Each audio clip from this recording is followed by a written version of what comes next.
Karen, are you ready? Yeah. Okay. Do you want me to? Are you going to do the introduction, or you? I will definitely do it. Yes, it's already right. Yeah, 4 o'clock. I think we should stick to the time. Ladies and gentlemen, good morning, good afternoon, and good evening. My name is Guo Qing. I trust that you can all hear me. I'm a construction material researcher from Department of Civil and Environmental Engineering in National University of Singapore. On behalf of our department head, Professor Richard Liu, I would like to welcome you to the Woh Hup Distinguished Lecture. Today we have the honor to invite Professor Karen Scrivener to give us a lecture on a new type of building material called limestone calcined clay cement, or in short, LC3. Karen has been the head of the Lab for Construction Materials at EPFL, Switzerland, since 20 years ago. Her research focuses on understanding the chemistry and microstructure of cement-based materials and improving their sustainability. She is one of the most productive researchers in this field and has accomplished too many achievements to be fully counted here. For example, in 2003, she founded the research network Nanocem, bringing together the leading industry companies and academic institutes to do research on cementitious material. She was made a fellow of the UK Royal Academy of Engineering in 2014. In 2008, Karen's team studied the research of LC3, which has the potential to cut CO2 emissions from global cement production by more than 400 million tons a year. Today, she will share with us the updated knowledge on the performance of LC3 and the experience of its industrialization in several regions and countries. If you have any questions during the lecture, please type them in the Q&A session. We will have about 45 minutes to address these questions after Karen's presentation. Now, without further ado, let's welcome Karen to start her presentation. Karen, the screen is all yours. Thank you. Okay, so very nice to be here today. I always think it's really quite amusing in these times that I can be with you in Singapore and wherever you're coming from all over the world. So there are some compensations for this pandemic. So this morning I'm going to talk about LC3, which we think has outstanding potential to lower CO2 emissions from the cement and concrete sector. And I'm not going to talk too long, so I hope there's going to be plenty of time for questions afterwards. Now, at the outset, I think it's important to realize that we can't replace cement and concrete. They make up more than all other materials together. And if you look at something like wood, which I'm sure not in Singapore, but here in Northern Europe, many people think that we could solve the problem of emissions from cement by using wood.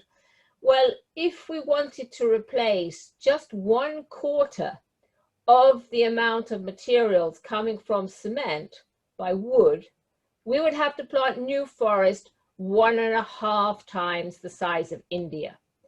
And I think, you know, it's very clear to realize that this is just not possible because there's too many competing demands for land use. Now, even if we look on a per ton basis, we see that the emissions from cement and concrete are in fact very low compared to all other materials. So this also means that we're not going to lower the emissions by replacing cement and concrete. On the other hand, what we can do is make cement and concrete much better. And I've done a lot of work on this. We're not going to be able to say everything this morning.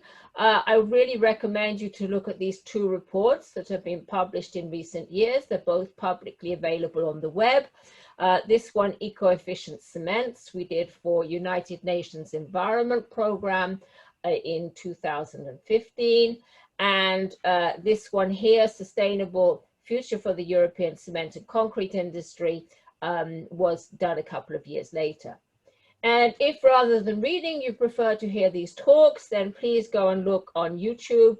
I recorded a talk few months ago in the Rylam seminar series, and this explains some more of the basics. Now let's look at where the CO2 emissions come from associated with cement. And this is very important because what it means is, what it shows is that only a minority, about 40% of emissions, are coming from the fuel used to heat up the raw materials to make cement. So this is a cement kiln. It doesn't look a very sophisticated process, but this is actually misleading because there's been tremendous gains in the efficiency of cement plants over recent years. They're now estimated the best production to be at around 80% of thermodynamic limit, and we know from the laws of thermodynamics we can't do that much better than that. Of course, there are still possibly some gains to be made, but not very much. And cement kilns also serve a very useful purpose because now they can work with more than 80% waste and recycled material and usefully dispose of this rather than it going for landfill. So the majority of the emissions, more than 60%, are coming on this other side, and this is due to this simple chemical reaction, which is the breakdown of limestone. So limestone is calcium carbonate, which when you heat it up in the first stage of making cement becomes calcium oxide and CO2. And of course that CO2 is given off to the atmosphere. Now this means that we can't lower that amount of CO2 without changing the overall chemistry. And as we're going to see, there aren't really any other practical chemistries to replace Portland cement. Furthermore, we have to realize that most of the future demand for cement will come in emerging and developing countries. This is already the case today, that China consumes well over half the cement produced. As a proportion, this will fall somewhat in the future, but we have countries like India who want to follow similar development path to China. In India today, the consumption per capita of cement is about 6 times lower than China. So you can see if India develops the same way that China did in the past few decades, their cement consumption is going to increase really dramatically. And this, of course, means we need materials that are practical, easy to use, and of course, low cost.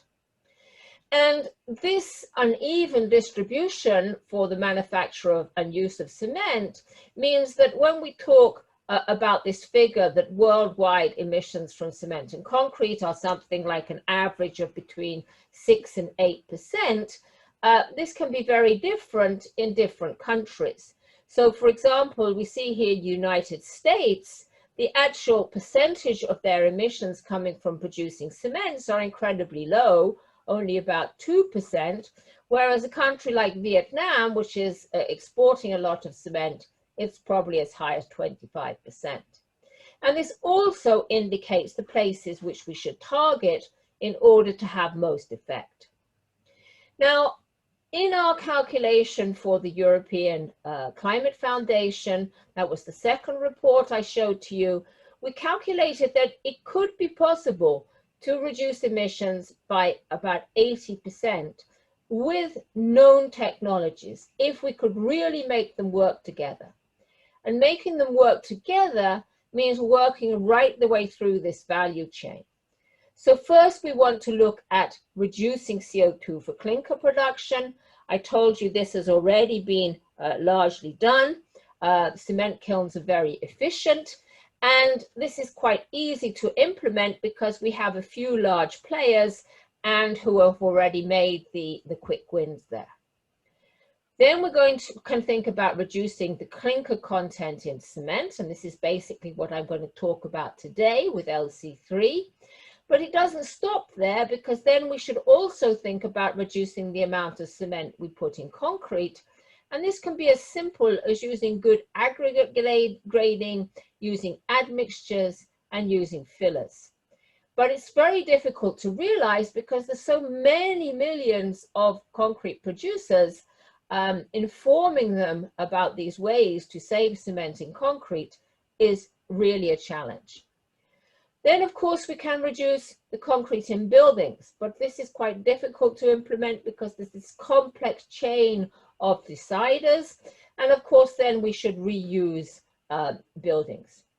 So I think still today, the biggest opportunity to really achieve emissions fast and emissions reduction fast is this area of reducing clinker in cement, because we're talking about a few producers, and as I'm going to show you, there's a large remaining potential. And we really have to realize that it's important to go fast, because it's estimated that within a decade, we will have CO2 in the atmosphere, which is predicted to lead to more than 1.5 degrees of global warming. So why is LC the approach with the most potential to reduce CO2? Well, first of all, let's see if there's a possibility to make other clinkers.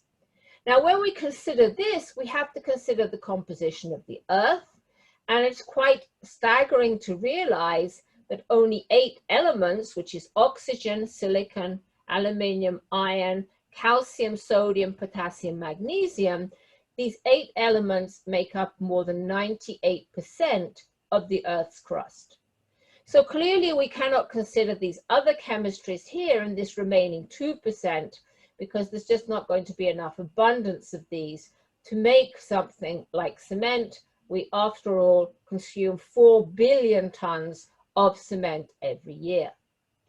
And then when we look at these elements, which are generally found in the form of oxides, we have to see if they can be suitable to produce cements. Now, to produce cements, what we need a material which first of all dissolves in water. And once it's dissolved in water, then we have new combinations of the chemicals which come together, which deposit what are called hydrates, which fill the space between the cement grains.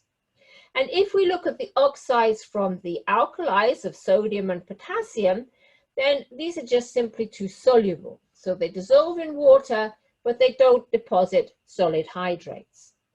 On the other hand, the oxides of iron and magnesium, these have too low solubility. So for example, if we look at this micrograph here from a 30-year-old concrete, these very bright regions here are where the iron was in the original cement. And during that 30 years, this iron didn't move anywhere. It just stayed in exactly the same place. So it's not really contributing to the strength development and filling pores.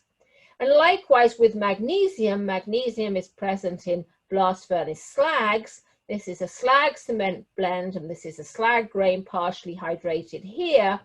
And these slag cement grains are surrounded by these dark rims because this is where all the magnesium is localized. And again, it's not filling in the space between the cement grains or densifying the structure. So this takes us from the whole composition of the earth down to just 3 oxides, which is calcium oxide, silicon dioxide, and alumina. And in this system of 3 oxide, this has been studied quite exhaustively for more than 100 years, then we find only 2 regions where we have cementitious materials. We have this region of Portland cement, which is basically calcium silicates, and we have this region of calcium aluminate and calcium sulfoaluminate cements. Now this region here initially appears quite interesting because it's further from this calcium oxide triangle, which means there's less calcium oxide in it. And remember that the calcium oxide has to come from calcium carbonate, and that's where most of the emissions are located. However, unfortunately, it's not quite so simple, because to produce these cements, we have to have minerals which contain much more alumina compared to silica. This basically brings us to bauxite, which is a very localized mineral. Something like 90% of deposits are in just 10 countries. It means it's expensive, but also there's a very big demand to use bauxite to make aluminium. And we calculated on our UN Environment Report that even if we diverted all the current bauxite extracted, that's to say we didn't make any aluminium, we could still only replace 10 to 15% of the demand for cement. And clearly that's really not taking you very far. I think we can see also that these cements have been produced in China for nearly 50 years now, and the production is really negligible, about 0.1%. So this really indicates that Portland cement is the only feasible composition to be produced given the composition of the earth. And this means Portland-based cements will continue to dominate, and the most realistic way to reduce CO2 is to blend that Portland cement clinker with other materials. And of course, this is nothing new. This has been done for many decades now. This shows you the figures for substitution rates from the Global Cement and Concrete Association Getting the Numbers Right study. And you see today, the overall level of substitution is below 25%. We, of course, have some gypsum. Then the most used substitute material is limestone, slag, fly ash, pozzolans, and other things. And most importantly, we see in the past decade, there's really been no progress in this level of substitution due to the shortage of these substitute materials. Nevertheless, we do find that around the world, the majority of the cements today are in fact blended cements. Probably something like 3/4 of cements sold are blended cements. Now, the reason we've had no progress in this level of emissions is because the amount of the two most classic materials of slag and fly ash is today only about 15% of the demand for cement. And this is actually decreasing because we want to shut coal-fired power stations. They're the highest source of man-made CO2. More and more steel is being recycled, so that means less is being reduced from ore and blast furnaces, less slag available. And today, 95% of the slag we produced is already used in cement and concrete. And incidentally, this is the main reason why things like alkali activated materials or geopolymers really have negligible potential to reduce CO2 because of the shortage of the basic raw materials. Now, we have an unlimited amount of limestone, and as you saw, this is the most used substitute because it's always available at the cement plant. However, if we go to substitution levels of more than about 10 to 15%, this simply just becomes a diluent. And then we can look at other things like silica fume, waste glass, vegetable ashes. I'm not going to go into all of these in detail, but the main point is that these really are not available in very large amounts. So the only thing we have, which is available in the kind of quantities that can make a difference to this strategy of substituting clinker, are clays, which can be calcined. And calcined means that they are heated to a temperature of about 800 degrees. This, of course, means that there is some CO2 coming from the fuel, but much, much, much less than clinker. And just to summarize that, what we really see is there's no magic solution. Blending Portland cement with supplementary cementitious materials will be the best solution for sustainable cements. The only material available in viable quantities is clay, which can be calcined. And what's really interesting, this was behind our discovery in about 2008, was that if we put calcined clays together with limestone, we could achieve very high levels of substitution. And fortunately, we've been financed for the last 8 years by the Swiss Agency for Development and Cooperation to try and implement this technology in the field. So LC3 simply stands for limestone calcined clay cements. And here we see what it is. So we have Portland cement, which is typically clinker and gypsum. We have pozzolanic cements, For example, we may have cements with fly ash, which is about 70% clinker, 30% fly ash, and 5% gypsum. Now, when we go to LC3, we replace another 15% of that CO2 intensive clinker with limestone, and limestone, when you don't heat it up, has really very, very low CO2 emissions. Here, then we can have further savings in CO2 and also in costs. And this is the composition we call LC350. 50 refers to the clinker contents. We can also have, for example, LC365. And as I'll show you in a second, we can have even higher levels of substitution. So if we look at this LC350 and compare the strength development to that of Portland cement, you can see as early as 7 days, we have higher strengths and higher strength at 28 days. So this is 50% less clinker. As I said, we have to take into account the CO2 from calcining the clay, but this still means 40% less CO2. We have similar strength, and some properties, as I'll show you in a minute, are extremely improved, like resistance to chloride penetration, resistance to alkali silica reaction. And in fact, we can go to higher levels of substitution. Here you see 3 bars on the left in each set, which are the reference Portland cement, the green, dark green LC3, and the brown, which is a high strength pozzolanic cement from South America. You see by 3 days, the LC3 is much better than the pozzolanic cement and very, very similar to the Portland cement. Higher at 7 days, higher at 28 days. But here we see in this set here, the orange and the light green, the orange is what's called a general use pozzolanic cement, which has about 40% pozzolan, and we're comparing that to an LC335. That means that it only has 35% clinker. And you can really see at all ages, your LC335 is outperforming the general use cement, even though it has 25% less clinker. And by 28 days, it even has a similar strength to the LC350. Now, what is important about the clays to get such high reaction levels? Well, what is important is we have clays which contain some kaolin.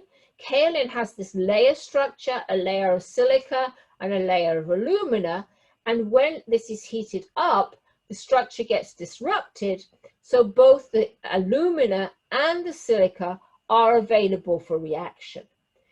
And the fact that alumina is available means we can have more of this synergetic reaction with limestone. Limestone reacts with alumina reacts with calcium carbonate to give us mono and hemicarboaluminate. And you can see here the formation of these phases in LC3. These fill space and contribute to strength development and durability. So these are the 2 reactions that are going on. We get the classic pozzolanic reaction of the silica to form more calcium silicate hydrate, and we get the reaction of the alumina with the calcium carbonate to give us the carboaluminates. And even though both of these reactions consume portlandite, if you have a typical Portland cement, you will still have portlandite remaining, plenty to protect reinforcement. So as I said, what's important is the kind of clay, and in the kind of clay, it's very important the clays contain some kaolinite. And kaolinite is unique amongst clay types in having this 1-to-1 structure with 1 silica layer, 1 alumina layer, as opposed to 2-to-1 clay types like montmorillonite and iolite, where the alumina is sandwiched between 2 silica layers, which means it's less available for this reaction with the limestone. And to look at this further, we've now tested well more than 50 clays from all around the world. You can quantify their kaolinite content very simply by making this thermogravimetric analysis, or even just heating at 400 and then 600 degrees and looking at the weight loss. You can calculate your amount of kaolinite. And here you see all the different clays we've examined. And now when we look at their strength development compared to the calcined kaolinite content, we see that this is the overwhelming parameter determining performance. And these red lines here show the reference strength of the plain Portland cement.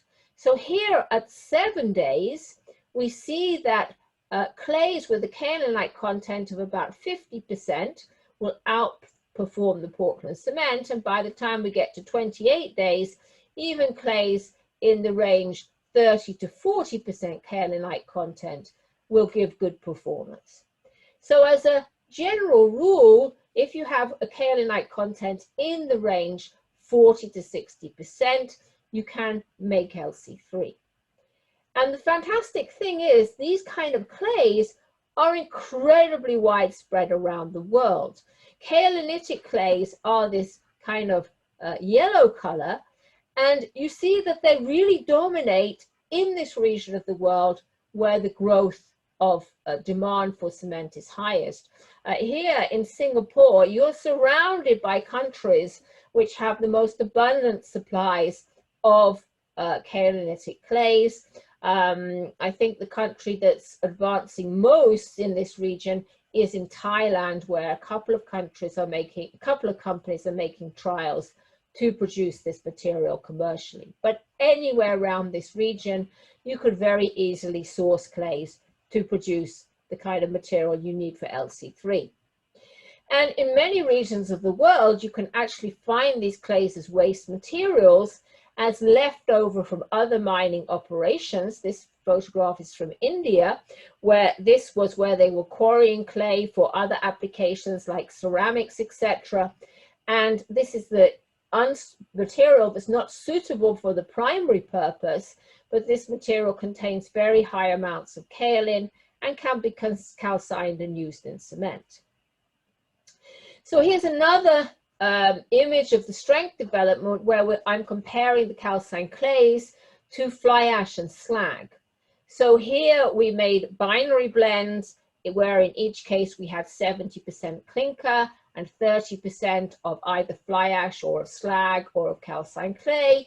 And then we also had ternary systems where we replaced a further 15% of the clinker with limestone. And in each case, the orange colors, which are the calcined clay, you see are developing strength much quicker. And I'm going to come back to that when we talk about chloride, because you see that, for example, at 90 days, they all have very similar strengths, but the calcined clay is developing that strength in well under 28 days, in contrast to fly ash, which at 28 days has a lower strength than the reference. So what's the potential? Well, the potential, to calculate the potential quite simply, we can go back to this chart I showed you earlier, which was the current levels of replacement today. And, you know, I think if you talk to most people would say that we could go to levels of replacement down to clinker factors of at least 60%, and probably we could go further, but let's take the supposition of going to an average of 60% clinker. This is the extra potential you can get for CO2 reduction by using calcined clays. And you can calculate this as being 400 million tons of CO2 per year. That's equivalent to 1% of the entire CO2 emissions from everything we do. And in fact, I think, you know, we could actually go a lot further than that, maybe even to double that amount. Now, this isn't just a nice idea in the lab. We've produced it in several countries and used in full-scale trials. So the calcination of the clay is quite straightforward. You can use existing technology. You can use rotary kilns. You can use flash calciners. Just about any technology is suitable. And you want to heat your material in this ideal range between 700 and 850. So the dehydroxylation, the loss of water, has taken place already by 600 degrees, but by heating higher than this, you increase the disorder in that metakaolin structure, which makes it more reactive. You want to make sure you don't go too much above 850. By the time you get to 900 or so, you're reducing the surface area, and this of course then reduces the reactivity. And above 1000 degrees, you start forming crystalline phases, which are not reactive at all. So the first production was in Cuba in 2013.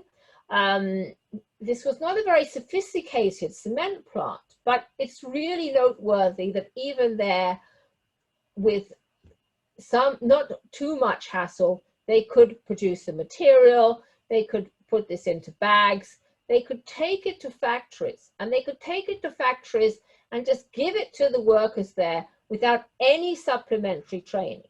And then it can be used to make things like blocks in a one-to-one replacement, that's to say with 40% CO2 saving. Here you see they can make nice flowable concrete, and here you see these houses that are built of these concrete blocks, but also the render on the outside is from LC3. And then we produced in India. We used a small-scale kiln used normally to produce lime, an industrial grinding facility, again making blocks, pavers in industrial settings, and we built this demonstration house in India. And in this one single house, we could calculate that we saved about 14 tons of CO2 compared to existing solutions. We've even been able to produce precast concrete hollow core slabs, which have good performance, even in precast where they have to have a strength already by only 1 day. So let's look a little bit at some of the advantages and disadvantages. One thing people constantly worry about is color, because a lot of these clays are reddish color, and that's because of the iron content. It's nothing to do with the clay minerals, it's just purely due to the other minerals like iron oxide, which are present. And everybody says to us, people won't buy red cement. Well, that's fine, because you don't have to have red cement. There's a very simple technology coming from the brick industry. Here it's been applied in a commercial production, the production that's going on in the Ivory Coast. And you see with the color control, you can come up with your calcined clay with this nice gray color. We do have somewhat faster carbonation, as with fly ash and slag, but if you control your water cement ratio and your curing, this will meet the requirements for most standards. Workability, because you have a very fine material, is sometimes considered to be an issue, but you can have good properties if you're using admixtures. Here we see a nice self-compacting concrete, and in fact in this self-compacting concrete, the demand for admixtures was lower because the clay gives in very, very good cohesion. And so you don't have to use anything like viscosifiers to control the sedimentation. Chloride ingress, really outstanding. Here you see the comparison of the mixtures I showed you earlier with either calcined clay or fly ash or slag. This is the control Portland cement. The ingress after 1 year has gone almost right the way through the sample. In the slag blends, it's very much reduced. It's reduced still further in the fly ash blend and further still in the blends with calcined clay. So that we get improvements in the diffusion coefficient of about 1 order of magnitude. And this is partly because of the very compact pore structure and very dense structure that can be formed even as early as 3 days. But in fact, it goes much further than that. People have made more exhaustive studies and say, well, this is related to tortuosity, but you have to realize that this expression tortuosity is really a kind of circular argument, because it's just defined from the conduction in the sample versus the conduction in the pore solution. But we do see that the factors for LC3, even at fairly high water cement ratios, are much, much better than for OPC. Now, these tortuosity factors are not purely geometry. People think, okay, this is tortuosity. Instead of having a straight through path, you have a wiggly path. But you can't get factors of about 100%. You would have to have a pore that went like that But in an isotropic material, where you have lots of different pore structures overlapping, you see there's always a shortcut with lower porosity. So in fact, these very low diffusion rates of chloride are due to these narrow pores, to the concentration of alkali, and to the composition of CSH, because we get these narrow pores with ionic gradients, which slows down the passage of chloride. Now, as I said earlier, what's very important is the high reactivity of this calcined clays, so that even in the field, you can get similar chloride resistance to what is measured in the lab. Unlike something like fly ash, which of course, because it requires much more curing, tends to have poorer performance in the field than you measure in the lab. And these results are from our colleagues in India. And these are some samples we cast in Cuba, where we see the performance over several years in the field. We're measuring the chloride by this silver nitrate, and you see the chloride in the Portland cement has penetrated about 16 millimeters, about 6 millimeters into the concrete, 6 centimeters, 60 millimeters into the concrete, whereas the LC3, it's only about 2 centimeters. Alkali silica reaction, we haven't yet been able to get an expansion from an LC3 mixture, and we know from our previous work that the presence of the alumina in the pore solution is incredibly effective at reducing the attack on aggregates. So here's aggregates in an alkali solution with no alumina, very heavily attacked. Here is the same aggregates in a solution with the same alkali, but now with a tiny bit of alumina, and the attack is very much reduced. Better than anything, we hear all the time now about, are we willing to pay green premium? Well, with LC3, you don't have to pay a green premium because the production cost can usually be lower than that of OPC. So this shows some scenarios. We calculated the reports available online for production in an integrated plant and production in a grinding plant. And depending on the proximity of the clay to the plant, either close or up to 200 kilometers for transportation, you can see you can get a significant saving on the cost in an integrated plant and an even larger saving in a grinding plant. So where are we now? Well, I'm pleased to say that we have contacts now from companies in more than 50 countries around the world. As I said, in the region we are here, Thailand is advancing fastest with this technology. I hope they will be producing this material fairly soon. But already last year, we saw 2 commercial productions starting, one in Colombia from Cementitious Argos and one in Ivory Coast. And there's also production going on in Cuba. We hope that this will be followed by many more countries. For example, now we have the new CEM2C standard accepted in EN 197, which means some of the major companies are making trials even in Europe and expect to be producing maybe next year. So to conclude, I hope I've managed to convince you that Portland cement is here to stay.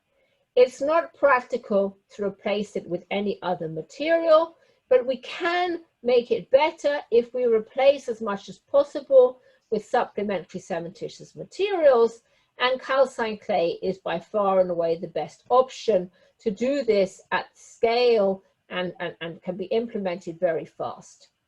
We can get similar mechanical properties to reference Portland cement or CEM1 with only 50% clinker and clays with only 40% kaolinite. We have this very positive impact on chloride ingress, alkali silica reaction.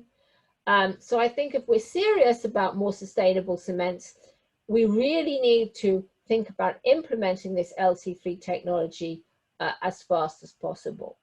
And with that, I'd like to thank you for listening and hope I can answer your questions. Thank you. Okay, you will not be able to hear the plot, but thank you very much, Karen. How about we'll give you 2 to 3 minutes for a cup of water. You can scan through the questions and we will address them.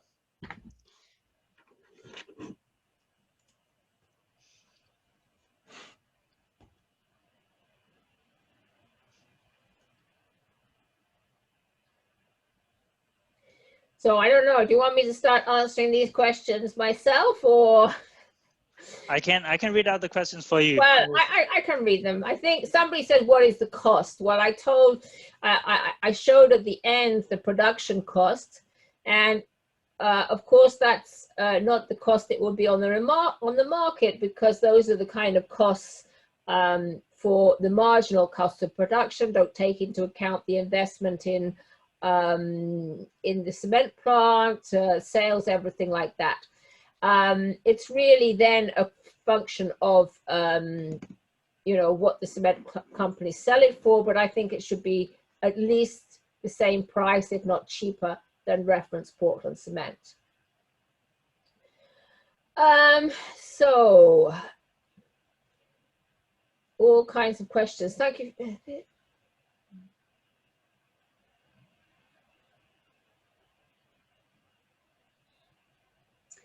Yeah, so somebody's asking about the different formulations. Well, I have shown you, you generally find that this LC3 formulation will give you similar properties to Portland cement.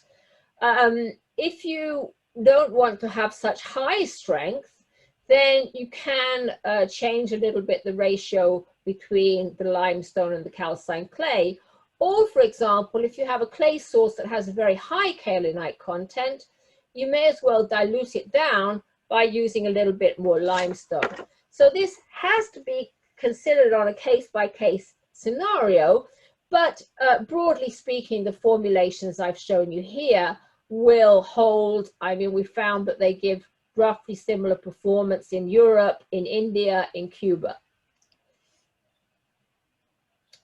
So yeah, somebody says, is there any risk of alkali carbonate reaction? No, I think really if you look into the latest research, what is transpiring is that alkali carbonate reaction is really the reaction of very microscopic deposits of silica in the carbonate rocks. So it's really alkali silica reaction. And as I've shown you, this is very effective against alkali silica reaction. So somebody is saying, how significant is 400 million tons? Well, 400 million tons, as I said, is about 1% of the entire world emissions. The entire world emissions is about 4 billion tons at the minute. To put it in another context, for Switzerland, which is where I'm working, this is about 10 times the entire emissions of Switzerland. Right, these questions moving around. So heat of hydration data. Now, in the sense for heat of hydration, LC3 really behaves like any substitute material. So overall, you have lower emissions. So in the first day, it will be very similar to substitution with fly ash or slag. In subsequent days, it may be slightly higher, but in subsequent days, the heat of hydration is really so much lower. And somebody says, have you studied the durability of concrete using calcined clay? Yes, of course. That's where I'm showing you results from chloride ingress. We've also looked at carbonation. I told you carbonation was somewhat higher. In India, we have, you know, concretes in real structures which have been monitored, and generally the durability is very good. So there's a question about sulfate, and I'll maybe go back to sharing my screen on that, because I did have a backup slide on that. So to calculate your amount of sulfate, you really need to look at the calorimetry performance. Now, the reason you need, you know, the overall amount of gypsum is about 5%, even though the clinker amount is only half of what you have in a Portland cement. And the reason for this is that the calcined clay and the limestone are fine materials. It's not due to the alumina content. It's due to the fact these are fine materials, and these fine materials actually accelerate the reaction of the clinker component. And that clinker component, when it produces calcium silicate hydrate, it absorbs sulfate. And there's a couple of papers we published recently in Cement and Concrete Research, which explain all of that in much more detail. They, of course, have me as last author, but also my PhD student, Franco Zunino, as first author. Right. Okay, what's the effect of ClC3 on carbonation? As I told you before, carbonation will be somewhat faster, but this is a general phenomenon. So here, you know, you have to realize that what we're trying to do, we're trying to control the CO2 emissions. And limestone gives off CO2. It produces calcium oxide, which then goes into the clinker that hydrates to calcium hydroxide and other hydrates, and those hydrates can then reabsorb CO2. So any material which lowers the CO2 content will carbonate somewhat faster.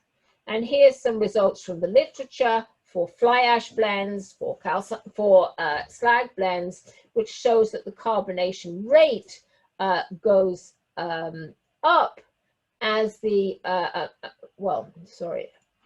which shows that the carbonation coefficient goes up, that's the rate goes as the amount of the water divided by the reactive calcium goes up as well. So in other words, the CaO goes down.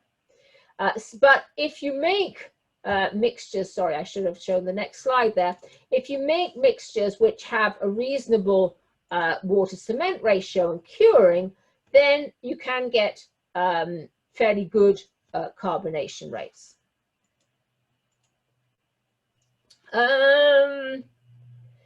Well, can we have access to recording after the meeting? That's not up to me, but you'll have to ask NUS. What type of kiln is required to calcine the clay? Okay, so the kind of kiln you can use, well, it's almost anything. You can use an existing cement kiln. You have to make some minor adaptation. Generally, it may be more practical to have a specifically designed cement kiln, which can be a rotary kiln. This is what has been implemented in the Ivory Coast, and it's working well. Or it can be a calcination unit, a flash calciner. Most of the major equipment suppliers like ThyssenKrupp, FL Schmidt, Sinoma are offering this kind of equipment. Also, rotary kilns are being produced by a company called EPFL. If you want further details, please write me an email. I'll give you the names of these things. What is the cost of calcination? I can't tell you an exact cost because it depends on the scenario you're working in, but roughly speaking, it will be around half or less than the cost of the clinker. And that's the scenario which was developed, which shows you how the overall cost of LC3 is less than the reference Portland cements. Somebody's asking me about standards. Well, first of all, I mean, if you're following the European standard, as I said, there was a class of CEM2B, which allowed substitution, including calcined clay, down to 65% clinker. There is now just new standard called 4CEM2C, which allows down to 50%. The standards for the calcined clay and limestone are all already existing in most standards. in fact, the requirements for the clay are much more general than perhaps is ideal. And we have a more targeted reactivity test, which is just adopted as an ASTM standard, ASTM C1897, which tests the reactivity of these materials. Yes, somebody asked me if I added in the cost of CO2 from calcination. Yes, I said that several times.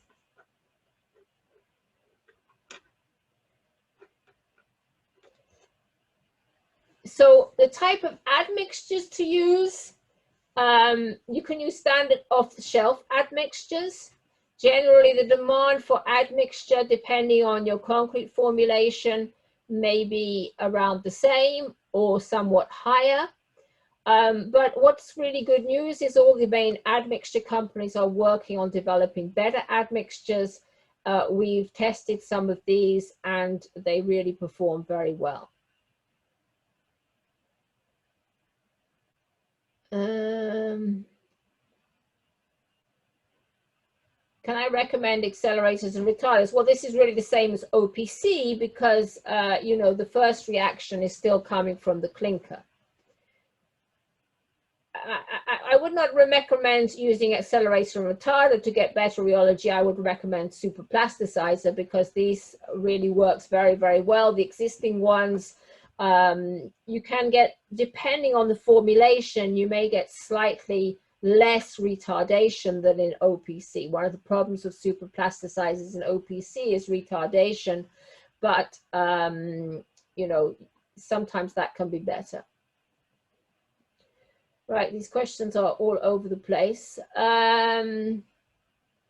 Okay, so somebody says, why doesn't it show such significant strength gain after 28 days? Well, that's because, you know, you hydrated all of your cement, of your clinker, and most of your calcined clay. So, you know, that's, you haven't got anything else left to hydrate. Although, in fact, with some mixtures we've looked at now, we still can see slight strength gains occurring up to five years. Somebody asked about the kind of limestone, and that's a good question because, in fact, we've also done work with our colleagues in India where they looked at many, many different kinds of limestone, limestone containing dolomite, even stone cutting waste, and all of these work very well in this LC3 formulation. So you can use almost any limestone provided it has a calcium carbonate of, you know, reasonable, like 50%.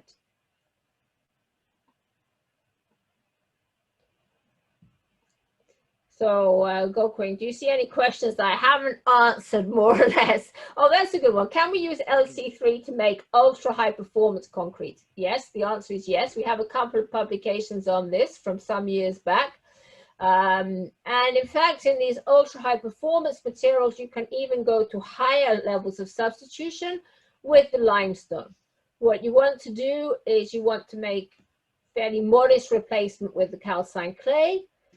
Maybe think of the calcined clay like a silica fume, and you can replace a lot of the clinker with limestone and still get very good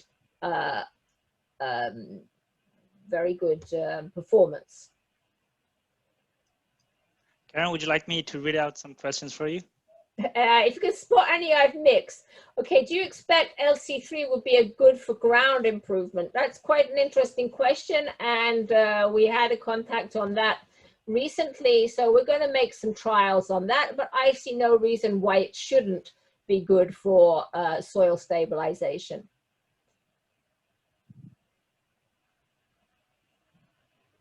Somebody says, how do you see the future of LC3 in comparison with other approaches such as using geopolymers? Well, I mean, you know, quite honestly, there's no comparison. You can go into an existing cement plant, you can produce LC3 maybe in 1 or 2 years. You know, you need to do some trials and maybe build a new calcination unit, but you can very quickly implement it. And then once you've implemented it, you can take it into the market and you can use it exactly the same as the existing cements on the market. So it can be implemented very, very quickly. There's no limitation on scale. On the other hand, as I told you, most importantly, geopolymers only work at room temperature if they contain at least some material which has relatively high calcium. That's to say slag or high calcium fly ash. Now, these materials are disappearing. In 10, 20 years, we expect to have no more slag, no more fly ash. So how will we produce these geopolymers? And that's without going into the question that we know they're much more difficult to use. It's very difficult to control set time. We don't have plasticizers that work. We haven't really proven they're durable. There's really very little buffer to carbonation. I could go on. And I don't really understand why, you know, people have been doing this research on these geopolymers for more than 60 years now. We see negligible amounts in the market. You know, they just don't make any sense. They cost twice as much. So really why people continue to work on them, I fail to understand. There's one question on application in marine environment. Well, it should be, I mean, marine environment should be the ideal environment. I mean, you saw the pictures from the exposure site in Cuba. We've had the blocks there for 7 years. They're outperforming the OPC incredibly. And this was even a concrete which was not very high performance. It was only a strength of 20 megapascal concrete.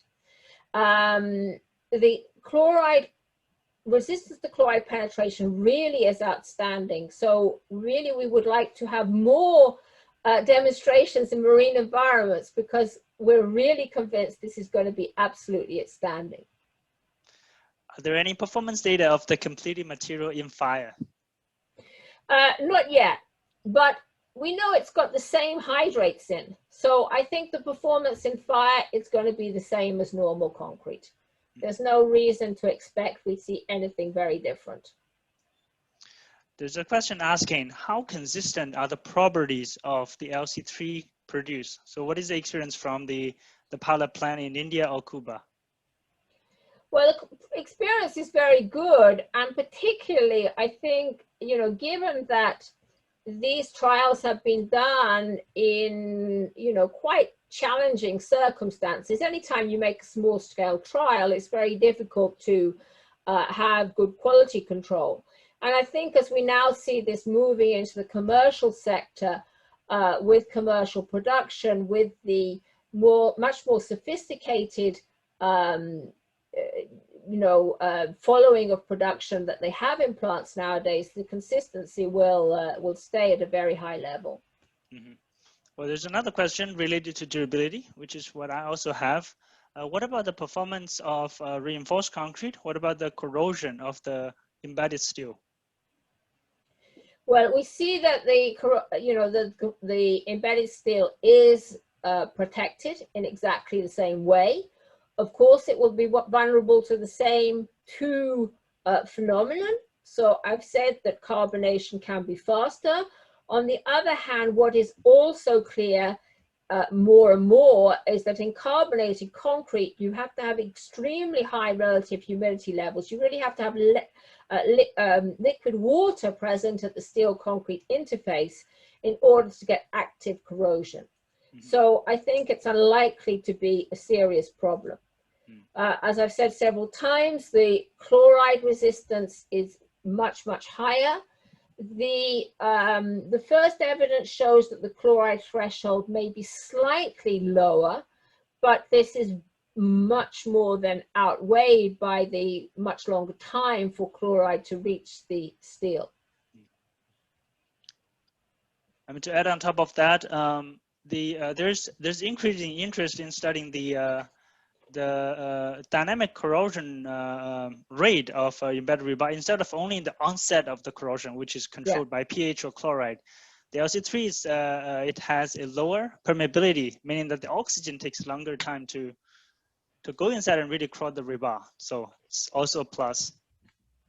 And it has a much higher resistance. So it's, you know, there's a very, very high resistance to ion transport, which of course is also needed for active corrosion. There's another question on the mechanical property part. What is the bonding? Is there any bonding test been done between the concrete, I guess, the rebar embedded inside? We haven't done specific tests on that, but I mean, you know, the whole microstructure is really exactly the same as with conventional materials. You know, it's exactly the same microstructure as you get, say, in a fly ash concrete or a slag concrete. So, I mean, I really think the bonding will be exactly the same in terms of control by things like water cement ratio and curing, etc. Can LC3 be used in making compressed earth blocks? Well, there's no reason why not, but quite honestly, using any cement in compressed earth blocks from a CO2 environmental perspective does not make good sense, because the improvement in properties contributed by the cement is, you know, in terms of CO2 savings, you're actually using more cement than you would use in a concrete to have much higher strength. So there's an article by Henri van Dam in the special issue we did for the UN Environment, which explains all about that. But if you really want to put it in compressed earth blocks, then you can, no problem. And there's another question on transportation of the clay resources. Have you studied the carbon impact of transporting the right type of clay to countries that don't have them? Yeah, well, you know, transport is a big issue. Now, I mean, what is very important is that really you have these clays just about everywhere. I mean, if I go back to that map I showed you here, right, you see these huge kind of yellow areas, Southeast Asia, practically the whole of Africa, whole of South America. There are even these yellow dots everywhere throughout Europe. And as I said, companies are already making trials in Europe. There are yellow dots throughout UK, even Iceland has some there, you know, so you should be really quite close to a clay deposit almost anywhere in the world. You know, even amongst this red stuff, there's yellow stuff. So I don't see the need to transport clay long distances.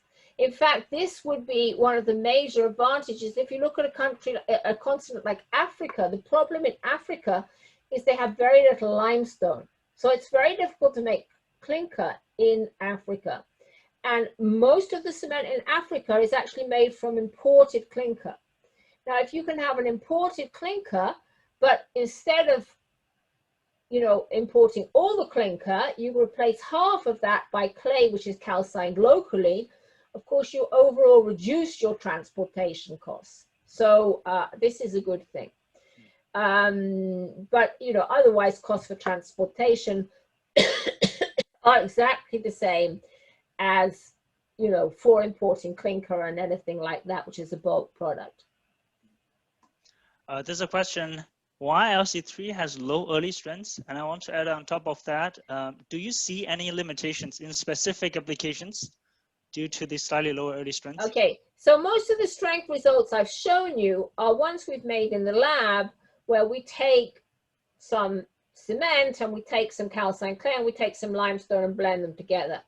Now, when you start making cement in a factory, you have a lot of other parameters you can work on through your grinding.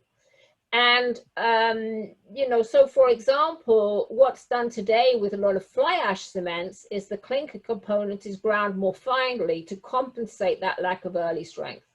And you can do exactly the same with the LC3. So once we start having early production, I think you will find that even 1 day and 2 day strengths are pretty much the same as with OPC. And why does it have lower strength? Well, because in any system, it's always the clinker that acts first. In fact, you know, in terms of hydration reactions, we actually see there's a kind of a competition. It's like you have to queue up, and the most reactive material reacts first. So that's always going to be the clinker. And then in second place, we have the calcined clay, and then other things will come later. And there's a very general question, I guess, from a researcher. Yeah, actually, Dr. Yubing, do you have any suggestions for the following research on the LC3 systems? Well, you know, I can't give you all my ideas. I have nothing to do. But I think there's lots of subjects for research. I mean, I think one subject is, you know, how to get better early strength, perhaps. Another subject is, you know, maybe to look at durability in real environments where you may have multiple environmental factors. One thing that we've looked at is creep, and we've actually seen the creep is extremely lower. And I think that's a very interesting phenomenon. I haven't been able to follow up on that, but I'm sure there are applications in which lower creep could be very interesting. And I think that could be followed up on. So those are just some ideas. Okay. Would you like to take some water? Have a break? You've been answering more than 30 questions. I see this one that somebody's asking, will it reduce the problem of efflorescence? I'm pretty sure yes, because you're producing lower calcium to silicon CSH, which absorbs more alkalis, and therefore you've got less alkalis in the pore solution, which would be expected to reduce efflorescence. There's one question asking the potential effects of the impurities of calcined clay on the long-term properties of LC3. Well, we see that the impurities are generally inert. So you have the most common impurity is iron oxide. Iron oxide gives you the color, but it's other than that, it's pretty much inert. So they just seem to stay there as fillers.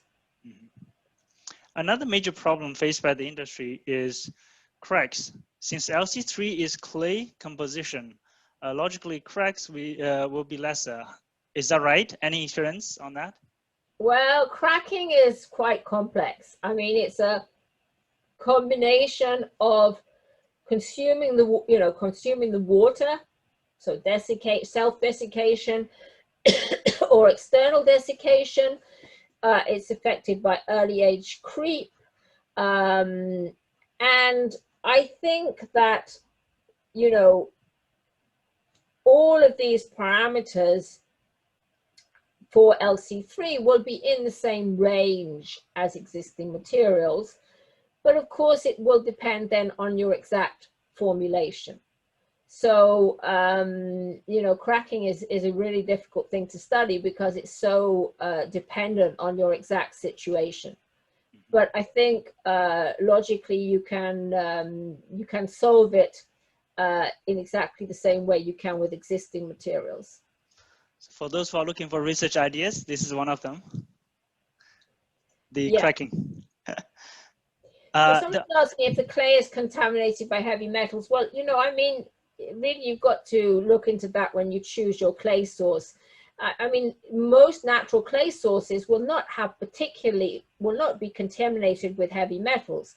I mean, this is the same problem when you make clinker from any natural materials, and that all has to be assessed, and you don't want to use materials that have too high levels of contamination. There's very strict limits for all heavy metals.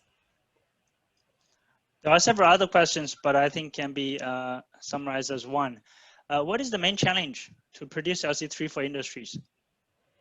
I think it's really just the,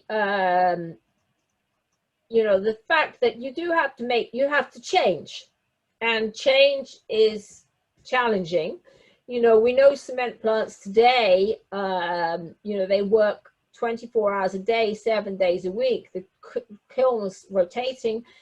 And, you know, some cement plants are producing more than 10,000 tons of clinkers a day. So clearly there is some implication. You can't suddenly stop that production and start doing something new just like that. You've got to make trials. You've got to make small-scale trials, and we're really here to help. We have technical resource centers in India and in South America, which can test all the clay materials, which can make small-scale calcinations and show they work with a given cement. So you've got to you've got to give people some incentive to change. And one incentive to change is in the medium term, they can save money, but often that's not enough, because you've also got to have pressure, I think, from governments to convince people that this question of CO2 is very important, and they need to, they need to work on that. And I feel the awareness of governments on this low carbon construction material issue is getting stronger. Yeah. Yeah.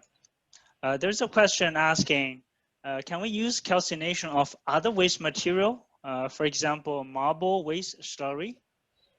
Well, you can use marble waste slurry as a limestone substitute. So, marble is calcium carbonate, the same, and you can use it as a substitute for the limestone. But you don't really want to calcine it, because then you're going to give off CO2. But of course, you can use it as a substitute raw material for clinker as well. There's a question on the fineness of the calcined clay and limestone powder. So is there a recommended range of the fineness? Well, you can't really give a figure, because clay is a very soft material and it's composed of these fine platelets, so it will generally tend to end up very fine, but of course then that's determined by how you grind it, and how much of the clay is in your overall material compared to other materials. So there's no single answer to that, because it depends on the clay source, it depends on the production technology. What you do have to realize is that, cements are usually assessed in terms of blane fineness. And when you have these very fine materials, blane becomes very meaningless, because it's only calibrated in this fairly narrow range for rounded particles. So you really don't want to assess it. You can get very high blanes, like 8,000, but that really means absolutely nothing. It's a meaningless figure. I think really what you want to look at more is how it performs in concrete. And as I've shown you there, you can get very, very good performance with the admixtures we have today. And the last posted question is related. Why LC3 has more water demand? What is the fineness of the material in LC3? Well, that's more or less the same thing. Yeah, the water demand depends also on the way it's made. So I think we've dried up the questions. Yes, in 25 minutes. Very impressive, Karen. You've been so efficient. So we still got 15 minutes left. We'll let you have a 2-3 minutes break, and then I open the mic to those who raise hand and wants to ask questions in voice.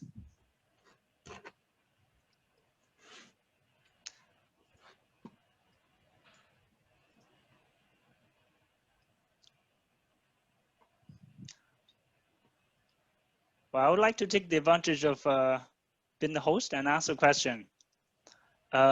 In Singapore, we actually have a local clay resources, which is the marine clay.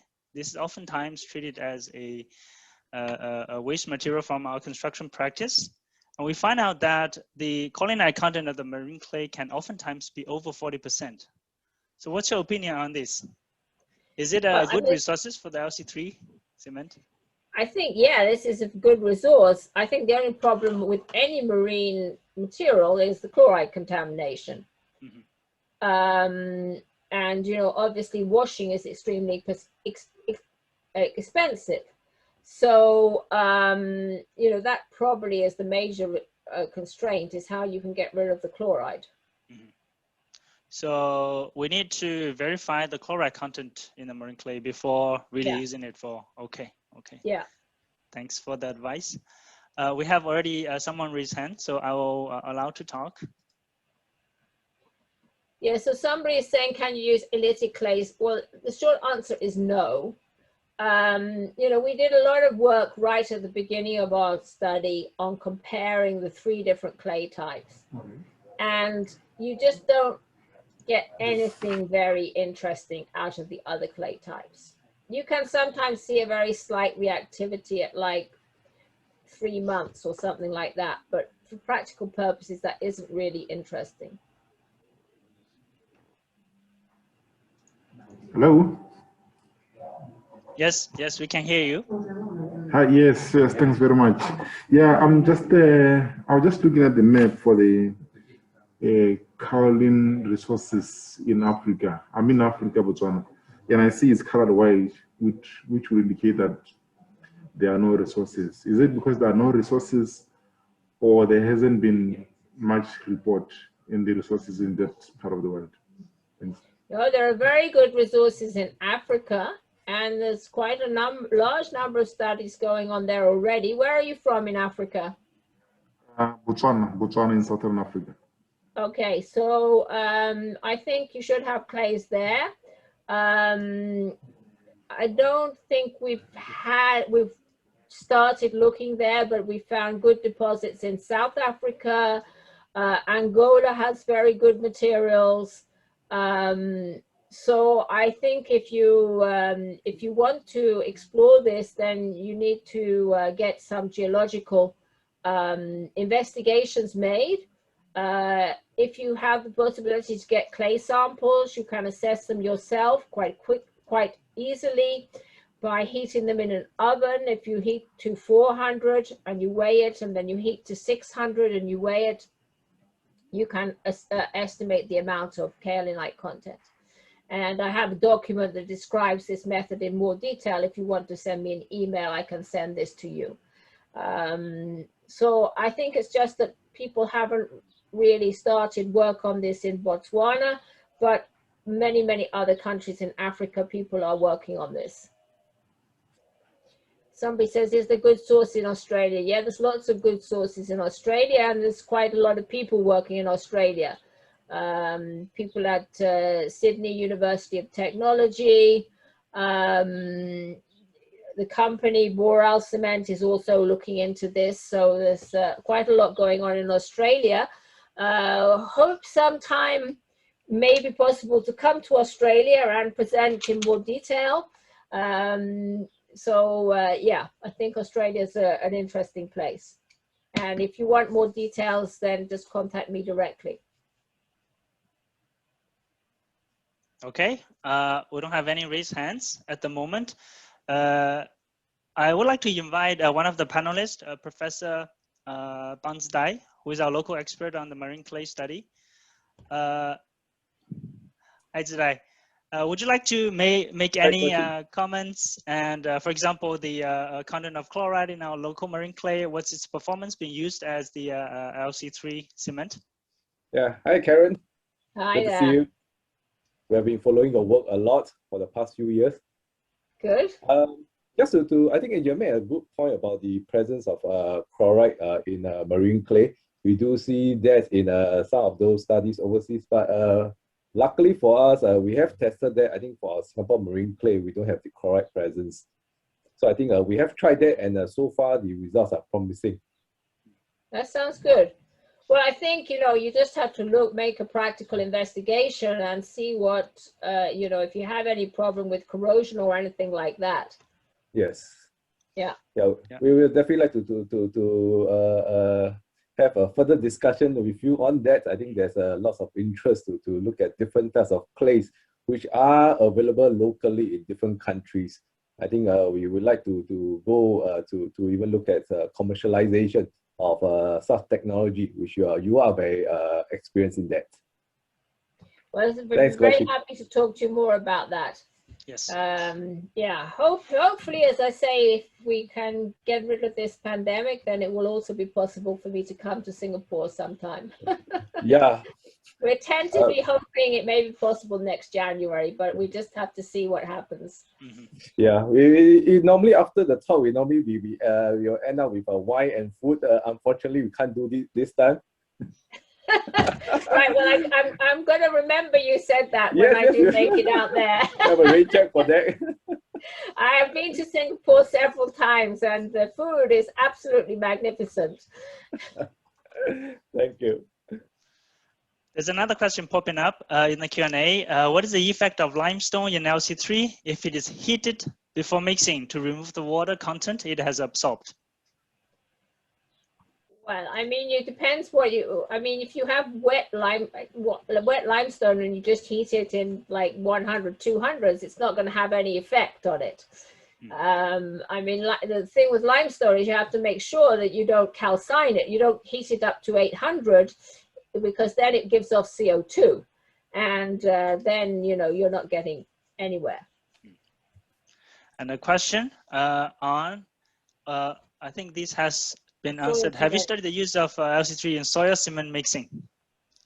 No, we haven't. We haven't studied. We're going to start soon with a company making soil cements in Switzerland here, but I expect it should work quite well. We have also a local expert, Dr. Du Hongjin, raise hands. Oh, thank you, thank you, Karen, for this very interesting and informative talk. We are very happy to see your responses to so many questions. I have one question regarding the application. You have mentioned some cement plants has successfully tried out these materials in Cuba, Colombia. So may I know the application of this cement so far? Are they using in structural application or non-structural application? Thank you. Both, everything. So in Cuba, they've used in blocks, but they've also used in structural applications, and they're now using quite a lot for beams. You know, they have a lot of islands just off the coast, and they have these kind of you know, low bridges, these kind of causeways going out, and these causeways have a lot of problems of degradation due to chloride corrosion. And in quite a few of these, they've started using LC3 in the beams. Well, I mean, it's too early to say, but it looks promising. But I mean, as far as structural performance, there's no issue here. You can make reinforced concrete and it behaves exactly the same structurally as normal concrete. Yeah, thank you. It seems that Singapore is a wonderful place to use this cement as well, because Singapore has a hot and humid weather. If the LC3 can have better resistance against corrosion, I think that will be wonderful property. Yeah, yeah. So somebody says, does it mitigate alkali-silica reaction? The answer is yes, it mitigates it outstandingly, and you don't need to put fly ash with it because it's actually better than fly ash for absorbing, for stopping alkali-silica reaction. Yes, thank you. We have another question in the Q&A session. We all need to cut CO2 emissions. Engineers and practitioners must rethink design to convince clients and need to be sustainable and reduce carbon footprint. It's not a question, it's a comment. Yeah, thanks. I totally agree. And as I said at the beginning, you know, there are many ways to do this. You know, you can work on different cements, but you can also work on structural design and, you know, reuse of buildings. There's many, many ways that have to be explored. Okay. So we still got just one comment. I think it was heartening to hear from Karen, right, about the use of LC3 in marine conditions. I think this is something very important for Singapore. I think Karen may be aware, you've seen probably quite a number of news about Singapore trying to build out the coastal defense due to the seawater rise. So one way is we actually is I think mandated we have to raise the seawall. And there's going to be mega construction going on for this. I think knowing that LC3 having a high durability, highly suitable for marine conditions, I think it's something that I think is worth looking at. Thanks for that. I hope so. I hope you can do that. Yeah. Hongjin, do you have more questions? I see your hands are still raised. No, thank you. Okay. So it seems that we are running out of questions. Karen? Well, I think we're also coming to the end. So exactly. Yeah, somebody's asking about superplasticizers. Yes, PCEs seem to work better, but in fact, you know, even more conventional ones seem to work. So no problem. Okay. Okay. So I believe this is the last question. Yes.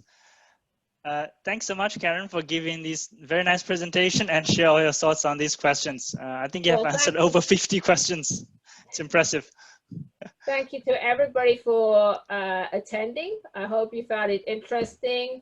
And if you have more specific questions, you can contact me to follow up. Okay. And regarding the question about whether the video will be posted online, with the endorsement of Karen, we will put the video on our official websites on YouTube, on Facebook, and on other social medias, and also on our official website. So please follow that. Okay, bye. Okay. So with that, I want to thank you again, Karen, and all of you who attend and ask questions. So we will close this session, and I wish you a good rest of the day. Thank you. And hoping to see you all in person sometime soon. Yes. Yes, definitely. Right. Bye. Okay. Bye. Bye-bye. We will close the session now.